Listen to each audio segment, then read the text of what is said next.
Thank you so much. Appreciate it. Operations Sergeant forwards the support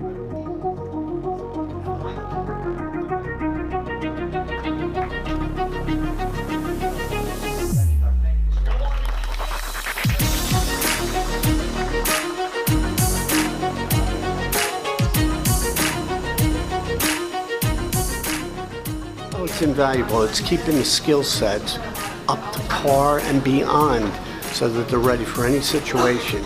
Are who we are. You are an airman. You are a soldier. But what you do for your particular service is what really matters at this particular point in time.